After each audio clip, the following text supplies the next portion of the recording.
Assalamualaikum warahmatullahi wabarakatuh. Perkenalkan, nama saya Rosalina Nurfitowandari dari kelas 12B akan mempresentasikan radiasi gelombang elektromagnetik. Gelombang elektromagnetik. Gelombang elektromagnetik merupakan gelombang yang dapat merambat tanpa memerlukan medium. Gelombang ini tersusun atas medan listrik dan medan magnet yang bersosialisasi secara periodik, saling tegak lurus satu sama lain, serta tegak lurus terhadap arah rambatnya. Gelombang elektromagnetik termasuk gelombang transversal. Pada teori Maxwell, James Clerk Maxwell menjelaskan bahwa perubahan medan listrik dapat menimbulkan medan magnet dan perubahan medan magnet dapat menimbulkan medan listrik. Lalu, hubungan timbal balik antara medan listrik dan medan magnet ini menjadi dasar terbentuknya gelombang elektromagnetik. Pada pembuktian oleh Hertz, kebenaran teori Maxwell dibuktikan oleh Heinrich Rudolf Hertz pada tahun 1887. Melalui eksperimennya, Hertz menunjukkan bahwa gelombang elektromagnetik dapat dihasilkan dan dirambatkan di ruang hampa dengan kecepatan sekitar 3 kali 10 pangkat 8 meter per sekon, sama dengan kecepatan cahaya. Sifat dan kecepatan gelombang elektromagnetik tidak bermassa dan tidak bermuatan listrik, sehingga lintasannya berupa garis lurus.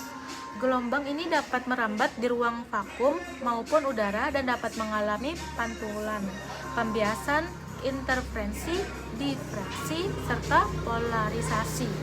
Urutan spektrum elektromagnetik dari frekuensi terendah hingga tertinggi adalah gelombang radio, gelombang mikro, inframerah, cahaya tampak, sinar ultraviolet, sinar X, dan sinar gamma. Cahaya tampak merupakan satu-satunya gelombang elektromagnetik yang dapat dilihat oleh mata manusia dengan rentang frekuensi sekitar 10 pangkat 14 hingga 10 pangkat 15 Hz. Cahaya putih dapat terurai menjadi berbagai warna dari merah hingga ungu, di mana cahaya ungu memiliki energi paling besar. Sinar ultraviolet memiliki frekuensi sekitar 10 pangkat 15 hingga 10 pangkat 17 Hz dan tidak dapat dilihat oleh mata manusia. Sebagian besar sinar ultraviolet berasal dari matahari dan diserap oleh lapisan ozon, sehingga hanya sinar UVA dan UVB yang dapat mencapai permukaan bumi. Lalu ada sinar X, merupakan gelombang elektromagnetik dengan frekuensi sangat tinggi dan daya tembus yang kuat. Sinar X ditemukan oleh Wilhelm Conrad Röntgen dan dimanfaatkan dalam bidang kedokteran untuk memotret tulang dan organ dalam tanpa pembedahan. Sinar gamma merupakan gelombang elektromagnetik dengan energi tertinggi dan frekuensi dari 10 pangkat 20 Hz.